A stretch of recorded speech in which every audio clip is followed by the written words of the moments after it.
ಸಾಮಾನ್ಯವಾಗಿ ಏನಾಗ್ತದೆ ಅಂತ ಹೇಳಿದ್ರೆ ನಾವು ಮನೆಗಳ ಎದುರುಗಡೆ ಒಂದು ಪಾಟ್ನಲ್ಲೋ ಅಥವಾ ಮನೆ ಏನಾದ್ರು ಇಂಡಿಪೆಂಡೆಂಟ್ ಹೌಸ್ ಆದರೆ ಸಣ್ಣದೊಂದು ಕೈ ತೋಟದ ಥರ ಮಾಡ್ತೇವೆ. ಒಂದು ಸ್ವಲ್ಪ ಗಿಡಗಳನ್ನು ನೆಡ್ತೇವೆ. ಈ ಗಿಡಗಳಿಗೆ ನೀರು ಗೊಬ್ಬರ ಎಲ್ಲದನ್ನೂ ಹಾಕ್ತಾ ಇರ್ತೇವೆ. ಚೆನ್ನಾಗಿ ಬೆಳ್ಕೊಂಡು ಕೂಡ ಇರ್ತದೆ. ಆದರೆ ಇಲ್ಲಿ ಆಗುವಂಥ ಸಮಸ್ಯೆ ಏನು ಅಂತ ಹೇಳಿದ್ರೆ, ಒಂದು ವೇಳೆ ಈ ಗಿಡಗಳಿಗೆ ಏನಾದರೂ ಕಾಯಿಲೆಗಳು ಬಂದರೆ ಆವಾಗ ನಾವು ಪೆಸ್ಟಿಸೈಡ್ಸ್ನ ಯೂಸ್ ಮಾಡಬೇಕಾಗ್ತದೆ. ಅಂದರೆ ರಾಸಾಯನಿಕ ಗೊಬ್ಬರವನ್ನು ತಂದು ಹಾಕಬೇಕಾಗ್ತದೆ ಅಥವಾ ಏನೋ ಸ್ಪ್ರೇ ಮಾಡಬೇಕಾಗ್ತದೆ. ಆದರೆ ಏನಾಗ್ತದೆ ಅಂತ ಹೇಳಿದ್ರೆ, ಮಕ್ಕಳೇನಾದರೂ ಮನೆಯಲ್ಲಿದ್ದರೆ ಆಗ ಅದರಿಂದ ಆ ಮಕ್ಕಳಿಗೆ ಕೂಡ ಸಮಸ್ಯೆ ಆಗುವಂಥ ಸಾಧ್ಯತೆ ಇರ್ತದೆ. ಕೆಲವೊಮ್ಮೆ ಏನಾಗ್ತದೆ ನೋಡಿ, ಈ ರೀತಿ ಹುಳಗಳಾಗಿ ಎಲೆಗಳೆಲ್ಲ ಆಗ್ತದೆ ಅಥವಾ ಒಂದು ರೀತಿ ಎಲೆಗಳು ತೂತಾಗಲಿ ಶುರುವಾಗ್ತದೆ. ಅಂಥ ಸಂದರ್ಭದಲ್ಲಿ ನಾವು ಸ್ಪ್ರೇ ಮಾಡಲೇಬೇಕಾಗ್ತದೆ. ಆದರೆ ನಾನು ಇವತ್ತು ನಿಮಗೊಂದು ಮನೆಯಲ್ಲೇ ಮಾಡಿಕೊಳ್ಳುವಂಥ ಒಂದು ಸಿಂಪಲ್ ಆಗಿರುವಂಥ ಸ್ಪ್ರೇ ಬಗ್ಗೆ ಹೇಳ್ತಾ ಇದ್ದೇನೆ. ಇದನ್ನು ನಾವು ಆರ್ಗ್ಯಾನಿಕ್ ರಾಸಾಯನಿಕ ಅಂತಕೊಂಡು ಹೇಳ್ಬೋದು. ಅಂದರೆ ಆರ್ಗ್ಯಾನಿಕ್ಕಾಗಿ ಮನೆಯಲ್ಲೇ ಮಾಡಿಕೊಳ್ಳುವಂಥದ್ದು. ಯಾವುದೇ ರೀತಿಯಾದಂತಹ ವಿಷ ಏನೂ ಇರೋಲ್ಲ ಇದರಲ್ಲಿ. ಆದ್ದರಿಂದ ಇದು ಮಕ್ಕಳ ಮನೆಯಲ್ಲಿದ್ದರೂ ಕೂಡ ಯಾವುದೇ ರೀತಿಯಾದಂಥ ಸಮಸ್ಯೆ ಆಗೋಲ್ಲ. ನಿಮ್ಮ ಕೈದೋಟವನ್ನು ತುಂಬ ಚೆನ್ನಾಗಿ ಮೇಂಟೈನ್ ಮಾಡ್ಕೊಂಡು ಹೋಗ್ಬೋದು. ಬನ್ನಿ, ಈ ವಿಡಿಯೋದಲ್ಲಿ ಇದನ್ನು ತಯಾರು ಮಾಡ್ಕೊಳ್ಳೋದು ಹೇಗೆ ಅಂತಕೊಂಡು ಸಂಪೂರ್ಣವಾಗಿ ವಿವರಿಸಿದ್ದೇನೆ. ವಿಡಿಯೋನ ಸಂಪೂರ್ಣವಾಗಿ ನೋಡಿ. ಈ ಗಿಡಗಳಿಗೆ ನಾವು ಈ ಮದ್ದನ್ನು ಮಾಡಲಿಕ್ಕೆ, ಅಂದರೆ ಪೆಸ್ಟಿಸೈಡ್ಸ್ ಬದಲಿಗೆ ನಾನು ಆವಾಗಲೇ ಹೇಳಿದಾಗೆ ಈ ಒಂದು ಆಲ್ಟರ್ನೇಟಿವ್ ಮನೆಯಲ್ಲೇ ಮಾಡುವಂಥ ಆರ್ಗ್ಯಾನಿಕ್ ಪೆಸ್ಟಿಸೈಡ್ ಏನಿದೆ ಇದನ್ನು ಮಾಡ್ಕೊಳ್ಳಿಕ್ಕೆ ನಮ್ಗೆ ಬೇಕಾಗಿರುವಂಥ ಇಂಗ್ರೀಡಿಯೆಂಟ್ಸ್ ಬಗ್ಗೆ ಹೇಳ್ತೇನೆ. ನಮಗೆ ಸ್ವಲ್ಪ ಹಾಲು ಬೇಕಾಗ್ತದೆ. ನಾನು ಆ್ಯಕ್ಚುಲಿ ಒಂದು 100 ml ಹಾಲನ್ನು ತೊಗೊಂಡಿದ್ದೇನೆ.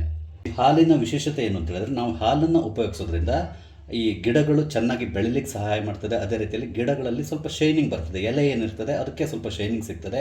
ಹಾಗಾಗಿ ನಾವು ಹಾಲನ್ನು ಇಲ್ಲಿ ಉಪಯೋಗಿಸ್ತಾ ಇರುವಂಥದ್ದು. ನಂತರ ನಾನು 1 ಕಪ್ಪಷ್ಟು ಜಾಗ್ರಿ ಅಂದರೆ ಬೆಲ್ಲವನ್ನು ತೊಗೊಂಡಿದ್ದೇನೆ. ನಾನು ಚಿಕ್ಕ ಕಪ್ ತೊಗೊಂಡಿದ್ದೇನೆ. ನಮ್ಗೆ ಎಷ್ಟು ಬೇಕೋ, ಈಗ 100 ml ಇದೆಯಲ್ಲ ಅದಕ್ಕೆ ಇಷ್ಟು ಬೆಲ್ಲ ಸಾಕಾಗ್ತದೆ. ಒಂದು 50ರಿಂದ 100 ಗ್ರಾಮ್ವರೆಗೆ ಬೆಲ್ಲ ಬೇಕಾಗ್ತದೆ. ಬೆಲ್ಲನ ನಾನು ಇಲ್ಲಿ ಯಾಕೆ ಉಪಯೋಗಿಸ್ತಾ ಇದ್ದೇನೆ ಅಂತ ಹೇಳಿದ್ರೆ, ಬೆಲ್ಲದ ನೀರು ಗಿಡಗಳ ಬುಡಕ್ಕೆ ಬಿದ್ದಾಗಿದೆಯಲ್ಲ, ಬೇರುಗಳ ಬೆಳವಣಿಗೆಗೆ ತುಂಬ ಸಹಾಯ ಮಾಡ್ತದೆ. ಅದೇ ರೀತಿಯಲ್ಲಿ ಇದು ಮಣ್ಣನ್ನು ಕೂಡ ಅಷ್ಟೇ ಸ್ವಲ್ಪ ಲೂಸ್ ಮಾಡಿ ಕೊಡ್ತದೆ. ಹಾಗಾಗಿ ಬೇರು ತುಂಬ ಚೆನ್ನಾಗಿ ನೆಲದೊಳಗಡೆ ಹೋಗಲಿಕ್ಕೆ ಸಹಾಯ ಆಗ್ತದೆ. ನಂತರ ನಾನು ತೊಗೊಂಡಿರುವಂಥ ಇನ್ನೊಂದು ಇಂಗ್ರೀಡಿಯೆಂಟು ಅರಿಶಿಣದ ಬಗ್ಗೆ ನಿಮ್ಗೆ ತುಂಬ ಚೆನ್ನಾಗಿ ಗೊತ್ತಿದೆ. ಇದು ಆ್ಯಂಟಿ ಫಂಗಸ್ ಆಗಿ ಕೆಲಸ ಮಾಡ್ತದೆ, ಹಾಗೆಯೇ ಆ್ಯಂಟಿ ಬ್ಯಾಕ್ಟೀರಿಯಲ್ ಆಗಿ ಕೆಲಸ ಮಾಡ್ತದೆ. ಏನಾಗ್ತದೆ ಅಂತ ಹೇಳಿದ್ರೆ, ನಿಮ್ಮ ಗಿಡಗಳ ಎಲೆ ಭಾಗದಲ್ಲಿ ಬ್ಯಾಕ್ ಸೈಡ್ನಲ್ಲಿ ಕೆಲವೊಮ್ಮೆ ಫಂಗಸ್ಗಳು ಬರ್ತದೆ ಅಥವಾ ಕೆಲವೊಂದು ಕ್ರಿಮಿಕೀಟಗಳು ಕೂಡ ಸೇರ್ಕೊತದೆ. ಅದನ್ನು ಓಡಿಸ್ಲಿಕ್ಕೆ ಈ ಅರಿಶಿನ ತುಂಬ ಉಪಯುಕ್ತವಾಗಿ ಕೆಲಸ ಮಾಡ್ತದೆ. ಹಾಗಾಗಿ ನಾನಿಲ್ಲಿ ಅರಿಶಿನವನ್ನು ತೊಗೊಂಡಿದ್ದೇನೆ. ನಂತರ ಇನ್ನೊಂದು ಇಂಗ್ರೀಡಿಯೆಂಟ್ ನಾನು ತೊಗೊಂಡಿರೋದು ಇಂಗು ಸಾಮಾನ್ಯವಾಗಿ ನಿಮ್ಮ ಅಡುಗೆ ಮನೆಯಲ್ಲಿರುವಂಥದ್ದು. ಇಂಗನ್ನು ನಾನು ಇಲ್ಲಿ ಯಾಕೆ ತೊಗೊಳ್ತಾ ಇದ್ದೇನೆ ಅಂತ ಹೇಳಿದ್ರೆ, ಇದರ ಸ್ಮೆಲ್ ನಿಮ್ಗೆ ಗೊತ್ತಿದೆ. ಇಂಗಿನ ಸ್ಮೆಲ್ ಯಾವ ರೀತಿ ಇರ್ತದೆ ಅಂತೇಳಿ. ಏನಾಗ್ತದೆ ಅಂತ ಹೇಳಿದ್ರೆ, ನಾವು ಇದರಲ್ಲಿ ಇಂಗನ್ನು ಉಪಯೋಗಿಸೋದ್ರಿಂದ ಈ ಇಂಗಿನ ಸ್ಮೆಲ್ಲಿಂದಾಗಿ ಕೆಲವೊಂದು ಈ ಬ್ಯಾಕ್ಟೀರಿಯಾಗಳಿರ್ಬೋದು ಅಥವಾ ವೈರಸ್ಗಳಿರ್ಬೋದು ಈ ಗಿಡದ ಎಲೆಗಳಲ್ಲಿ ಸೇರ್ಕೊಳ್ತದಲ್ಲ, ಅಂತಹ ಎಲ್ಲ ಬ್ಯಾಕ್ಟೀರಿಯಾ ವೈರಸ್ಗಳು ಕೂಡ ಆ ವಾಸನೆಯಿಂದಾಗಿ ಅಲ್ಲಿಂದ ಹೊರಟೋಗ್ಬಿಡ್ತವೆ. ಅಂದರೆ ಕೆಲವೊಮ್ಮೆ ಸಾಯ್ತದೆ, ಇಲ್ಲ ಅಲ್ಲಿಂದ ಅವು ಜಾಗ ಖಾಲಿ ಮಾಡ್ತವೆ. ಆದ್ದರಿಂದಾಗಿ ನಾವು ಇಲ್ಲಿ ಇದನ್ನು ಇಂಗನ್ನು ಉಪಯೋಗಿಸ್ತಾ ಇದ್ದೇನೆ. ಹಾಗೆಯೇ ಕೆಲವೊಂದು ಮಿಡತೆ ಇಂಥದ್ದೆಲ್ಲ ಬಂದು ಗಿಡಗಳನ್ನು ಕಟ್ ಮಾಡ್ತದಲ್ಲ, ಆ ಮಿಡತೆಗಳಿಗೆ ಕೂಡ ಈ ಸ್ಮೆಲ್ಲಿಂದಾಗಿ ಆ ಗಿಡಗಳ ಹತ್ತಿರ ಸುಳಿಯೋದಿಲ್ಲ. ಈಗ ಇದನ್ನು ಉಪಯೋಗಿಸ್ಕೊಂಡು ನಾವೊಂದು ದ್ರಾವಣವನ್ನು ರೆಡಿ ಮಾಡ್ಕೋಬೇಕು. ಈಗ ನಾವು ಒಂದು ದ್ರಾವಣವನ್ನು ರೆಡಿ ಮಾಡ್ಕೋಬೇಕಲ್ಲ, ಅದಕ್ಕೆ ನಾನು ಬಕೆಟ್ನಲ್ಲಿ ಒಂದು 6 ಲೀಟ್ರಲ್ಲಿ ನೀರು ತೊಗೊಂಡಿದ್ದೇನೆ. ಈಗ ಈ ನೀರಿಗೆ ಹಾಲನ್ನು ನಾವು ಹಾಕ್ಕೊಳ್ಬೇಕು.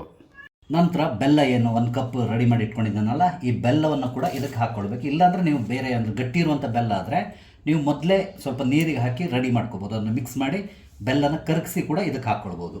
ನಂತರ ಇದಕ್ಕೆ 1 ಸ್ಪೂನಷ್ಟು ಅರಿಶಿನವನ್ನು ಮಿಕ್ಸ್ ಮಾಡ್ಕೋಬೇಕು. 1 ಸ್ಪೂನ್ ಸಾಕಾಗ್ತದೆ.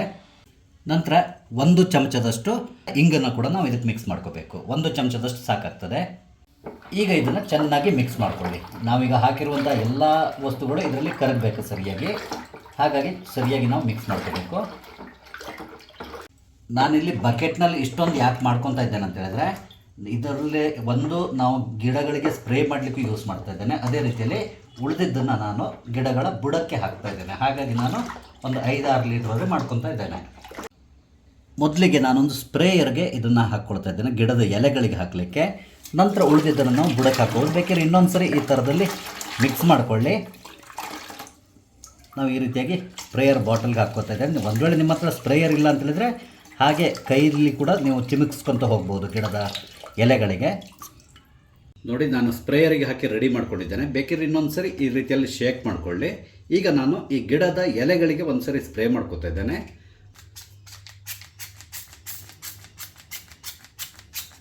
ನೋಡಿ ಎಷ್ಟು ಕ್ಲೀನಾಗಿ ಸ್ಪ್ರೇ ಆಗ್ತಾಯಿದೆ ನೋಡಿ. ಈ ಥರ ನಾವು ಸ್ಪ್ರೇ ಮಾಡೋದ್ರಿಂದ ಏನಾಗ್ತದೆ ಅಂತ ಹೇಳಿದ್ರೆ ಗಿಡದ ಎಲೆಗಳಿಗೆ ಏನಾದರೂ ಹುಳಗಳು ಬಂದಿದ್ದರೆ ಆ ಹುಳಗಳು ತಕ್ಷಣ ಸತ್ತೋಗ್ತವೆ. ನೀವು ಕೇವಲ ಫ್ರಂಟ್ ಸೈಡ್ ಮಾತ್ರ ಅಲ್ಲ, ಬ್ಯಾಕ್ ಸೈಡಿಗೆ ಕೂಡ ಈ ರೀತಿಯಾಗಿ ಸ್ಪ್ರೇ ಮಾಡ್ಕೊತ ಹೋಗ್ಬೇಕು. ಸಾಮಾನ್ಯವಾಗಿ ಬ್ಯಾಕ್ ಸೈಡಲ್ಲೇ ಜಾಸ್ತಿ ಹುಳಗಳಿರ್ತದೆ. ಸ್ವಲ್ಪ ಎಲೆನ ಈ ರೀತಿ ಮಾಡಿಕೊಂಡು ನೀವು ಬ್ಯಾಕ್ ಸೈಡಿಂದ ಸ್ಪ್ರೇ ಮಾಡಿದರೆ ತುಂಬ ಉತ್ತಮ.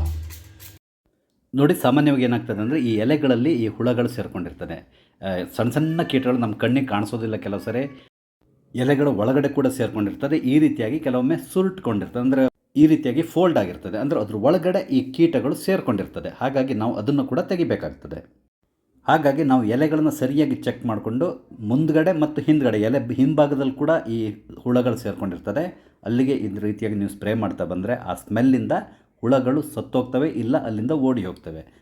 ಆದ್ದರಿಂದ ನಿಮ್ಮ ಗಿಡಗಳು ಕೂಡ ಸೇಫ್ ಆಗಿರ್ತದೆ. ಅದ್ರ ಜೊತೆಯಲ್ಲಿ ಇದು ಆರ್ಗ್ಯಾನಿಕ್ ಆಗಿರೋದ್ರಿಂದ ಒಂದು ವೇಳೆ ನಿಮ್ಮ ಮನೆಯಲ್ಲಿ ಮಕ್ಕಳಿದ್ದರೆ ಅಥವಾ ಬೆಕ್ಕುಗಳಿದ್ದರೆ ಹೌದು ಯಾವುದಕ್ಕೂ ಕೂಡ ಯಾವುದೇ ರೀತಿಯಂಥ ಸಮಸ್ಯೆ ಉಂಟಾಗೋದಿಲ್ಲ. ಇದಿಷ್ಟು ನಾವು ಎಲೆಗಳಿಗೆ ಸ್ಪ್ರೇ ಮಾಡೋದಾದರೆ, ಇನ್ನು ಗಿಡದ ಬುಡಕ್ಕೆ ಕೂಡ ಈ ನೀರನ್ನ ನಾವು ಹಾಕ್ಕೊಳ್ಬೇಕು. ಆವಾಗಲೇ ಹೇಳಿದ್ನಲ್ಲ, ಇದನ್ನು ನೀವು ಹಾಕೋದ್ರಿಂದ ಗಿಡ ಚೆನ್ನಾಗಿ ಬೆಳೀತದೆ, ಎಲೆಗಳು ಕೂಡ ತುಂಬ ಚೆನ್ನಾಗಿ ಶೈನಿಂಗ್ ಬರ್ತದೆ, ಗಿಡದ ಬೇರು ಕೂಡ ಅಷ್ಟೇ ತುಂಬ ಚೆನ್ನಾಗಿ ಆಳಕ್ಕೆ ಹೋಗ್ತದೆ. ಹಾಗಾಗಿ ಗಿಡಗಳು ಕೂಡ ತುಂಬ ಚೆನ್ನಾಗಿ ಬೆಳೀತದೆ.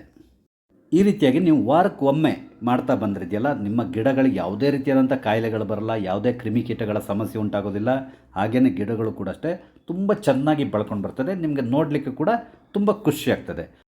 ಯಾವಾಗಲೂ ಅಷ್ಟೇ ನಮ್ಮ ಮನೆ ಹೊರಗಡೆ ಒಂದು ಸ್ವಲ್ಪ ಗಿಡಗಳಿದ್ದರೆ ಹೊರಗಡೆ ನೋಡಲಿಕ್ಕೂ ಖುಷಿ ಆಗ್ತದೆ. ಎಲ್ಲದಕ್ಕಿಂತ ಪ್ರಮುಖವಾಗಿ ಒಂದು ರೀತಿಯಾದಂಥ ಫ್ರೆಶ್ ಏರ್ ಕೂಡ ಹೊರಗಡೆಯಿಂದ ಬರ್ತದೆ. ಆಗ ನಿಮ್ಮ ಮನಸ್ಸಿಗೂ ಕೂಡ ಉಲ್ಲಾಸ ಆಗ್ತದೆ. ನಿಮಗೆ ಒಂದು ಅದ್ಭುತವಾದಂತಹ ಈ ಸ್ಪ್ರೇಯನ್ನು ಮಾಡೋದು ಹೇಗೆ ಅಂತಕೊಂಡು ಹೇಳಿದ್ದೇನೆ. ಗಿಡಗಳಿಗೆ ಬರುವಂಥ ಎಲ್ಲ ಸಮಸ್ಯೆಗಳನ್ನು ನೀವು ಇದರಿಂದ ನಿವಾರಿಸ್ಬೋದು. ನಿಮಗೆ ನನ್ನ ಈ ವಿಡಿಯೋ ಇಷ್ಟ ಆದರೆ ದಯವಿಟ್ಟು ಲೈಕ್ ಮಾಡಿ, ಶೇರ್ ಮಾಡಿ, ಹಾಗೆ ದಯವಿಟ್ಟು ನನ್ನ ಚಾನಲ್ ಸಬ್ಸ್ಕ್ರೈಬ್ ಮಾಡಿ. Thank you.